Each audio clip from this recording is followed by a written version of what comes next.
मी जेव्हा पाहिले तेव्हा ते अत्यंत अश्लील लैंगिक शोषण करणारे व्हिडिओ होते आणि त्याच वेळेला जे लोक नाशिक आणि नगरचे माझ्याकडे आलेले होते त्यांनी अशी माहिती दिली की 12 तारखेला ऑस्ट्रेलियाला जे आहे तो खरात पळून जाणार आहे आणि त्यामुळे तातडीनं पत्रकार परिषद घेऊन तो परदेशात जो आहे तो गेला असता, कारण फिर्यादी महिला आमच्याकडे त्यावेळेला नव्हती आणि म्हणून आम्ही असं ठरवलं की तातडीनं हे जे आहे ते नगरच्या एसपी पर्यंत पोहोचवायचं. 6 मार्चला सकाळी नगरचे एसपी सोमनाथ घारगे यांच्यापर्यंत पेनड्राईव्ह पोहोचवला. त्यांनी ते सगळे पुरावे बघितले. याच्या आधी शिर्डीला या संदर्भामध्ये गुन्हा दाखल झालेला होता आणि हा गुन्हा दाखल झाल्यानंतर त्यातल्या काही गोष्टी ज्या आहेत त्या एसपींच्या समोर आल्या आणि मग 6 तारखेला तातडीनं त्यांनी त्यांच्या ॲडिशनल एसपींना डिजिनकडे पाठवलं आणि डिजिनकडे हे प्रकरण गेल्यानंतर ते सीएम पर्यंत पाठवण्यात आलं आणि सीएमनी जेव्हा हे सगळे व्हिडिओ बघितले लैंगिक शोषणाचे किंवा हे जे गंभीर प्रकरण बघितलं तेव्हा नाशिक पोलिसांना फोन करून जे आहे ते त्यांनी जे आहे ते याच्यामध्ये गुन्हा दाखल करायचे आदेश दिले.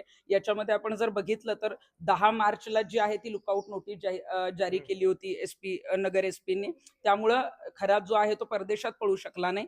फिर्यादी महिला 16 तारखेला जी आहे ती समोर आली, तिने गुन्हा दाखल केला आणि आपण बघितलं की 17 तारखेला खरातला यामध्ये अटक झालेली आहे. पण अशा सर्व प्रकारांमध्ये तुमची आक्रमकता जी आहे ती वेळोवेळी पाहायला मिळेल. पोलीस ठाण्यामध्ये तुम्ही ठाण मांडून देखील बसल्यात, पण ह्या संपूर्ण प्रकरणामध्ये कुठेतरी ऍक्शन मोडवरती तुम्ही आला नव्हतात असा विरोधकांकडनं सवाल उपस्थित हे केला. बघा, या प्रकरणामध्ये जी ऍक्शन घ्यायची होती ती फक्त प्रसिद्धीला येऊन मला घ्यायची नव्हती, तर याच्यामध्ये रिझल्ट येणं फार गरजेचं होतं. आणि आक्रमक पद्धतीने जेव्हा माझ्याकडे रात्री 5 मार्च 2026ला 11:30 वाजता हे प्रकरण आलं, 11:30ला हे प्रकरण आल्यानंतर दुसऱ्या दिवशी सकाळी तर 11-12 वाजता नगरच्या एसपींपर्यंतही आम्ही पोहोचवलेलं आहे. त्यामुळे जी ऍक्शन घ्यायची ती आम्हाला त्याच्यामध्ये जे आहे ते गुन्हा दाखल करणं, याच्यामध्ये जे आहे ते कुठलाही दबाव न येणं, कारण अनेक राजकीय नेते राजकीय मंत्री जे आहे ते खरातचे भक्त होते, याच्यात बराच दबाव आला असता आणि तो कुठेही येऊ नये. त्यामुळे वरिष्ठांमार्फत तो गुन्हा दाखल होणं गरजेचं होतं आणि त्यासाठी जेवढं जेवढं आक्रमक काम किंवा त्याच्यामध्ये जे काय अगदी त्या टीममध्ये काम करणं असेल, त्याची गुप्तता पाळणं असेल,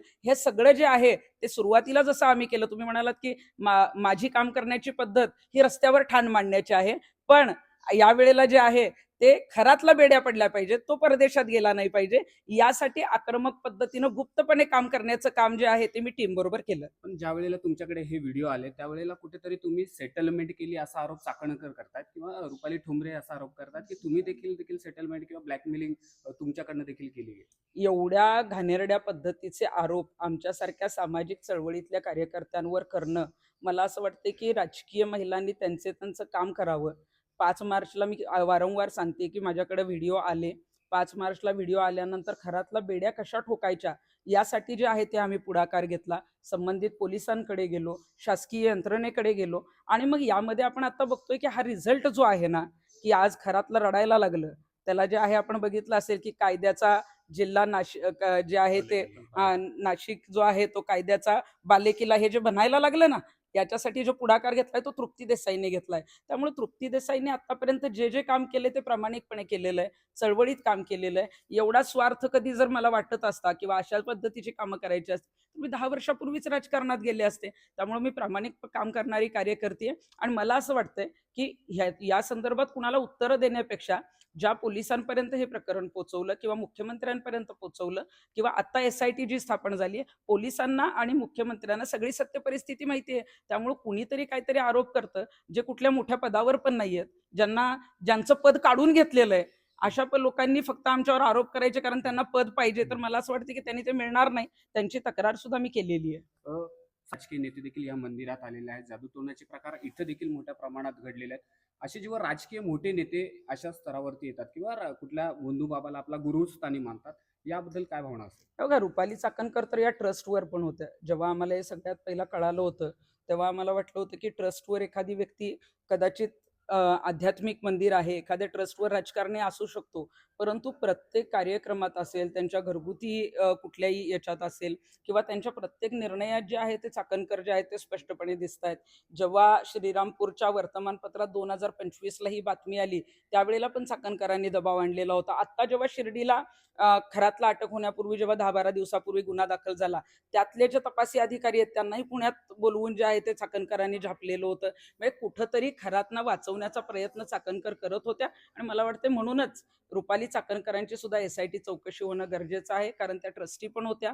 खेमनारांनी सुद्धा कशा पद्धतीनं दबाव चाकणकरांनी आणलाय तेही सांगितलेलं आहे आणि त्यांची चौकशी होऊन तपासात जे काही निष्पन्न होईल त्यानुसार त्यांच्यावर कारवाई होणं गरजेचं ते आहे. हे जे जेव्हा आम्ही त्या गावात पोहोचलो, गावकऱ्यांशी जेव्हा आम्ही बातचीत केली, त्यांचं म्हणणं असं होतं की शनिवार रविवारी घरात इथे असायचा, अनेक राजकीय नेते VIP लोक इथे यायचे. त्या दरम्यान गावकऱ्यांना ह्या मंदिरात प्रवेश दिला जात नव्हता. त्यांना मंदिरापासून लांब ठेवलं जात होतं. राजकीय दबाव आणला जात होता. गावकऱ्यांचा देखील अनेकदा खरात वाद झालेले आहेत. आणि जेव्हा हा वाद पोलीस स्टेशनला पोहोचायचा, तेव्हा पोलीस स्टेशनमध्ये राजकीय नेत्यांचा फोन जात होता आणि तिथनं खरातची सुटका व्हायची. कुठेतरी या खरातने राजकीय फायदा देखील मोठ्या प्रमाणात घेतला. हो, राजकीय गैरफायदाच घेतलेला आहे बराच. म्हणजे खरातला राजकीय लोकांचा आशीर्वाद होता. खरातने आपण जर बघितलं शनिवार, रविवार यांच्याकडे कोण लोकं यायची? मग ती फक्त दर्शनाला यायची का राजकीय लोकं किंवा जी काही सरकारी अधिकारी आहेत यांची पार्टनरशिप आहे का? अनेक व्यवहारात या गोष्टी समोर येणार आहेत आणि गावकऱ्यांना मग तुम्ही शनिवार, रविवार तुमच्याकडे किती मोठी लोकं आली तरी ज्या गावात हे मंदिर आहे, जे गावकरी आहेत त्यांना तुम्ही बाहेर ठेवताय आणि वावी पोलीस स्टेशनला तर मला वाटतं की जो गुन्हा 29 डिसेंबरला दाखल झालेला होता त्याच्यामध्ये त्यावेळेलाच हे पेनड्राईव्ह आमच्यापर्यंत पोहोचणार होते.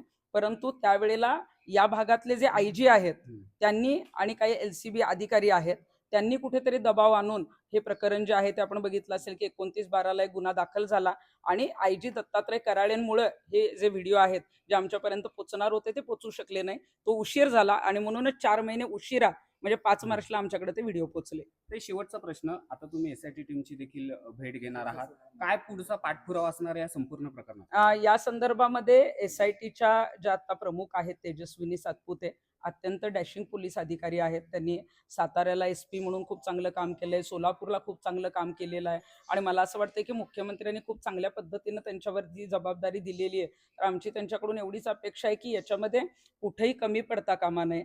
जेवढे काही स्टेटमेंट आता रेकॉर्ड होत आहेत परंतु काही जे आहेत ते फिर्यादी येत आहेत, फिर्यादी दाखल पण होत आहेत, परंतु ही जी टोळी आहे या टोळीतले जेवढे जेवढे सदस्य आहेत त्यांची लवकरात लवकर चौकशी करून याच्यामध्ये मकोका अंतर्गत कारवाई झाली पाहिजे आणि या सगळ्या टोळीला जे आहे ते जेरबंद केलं पाहिजे. नक्कीच.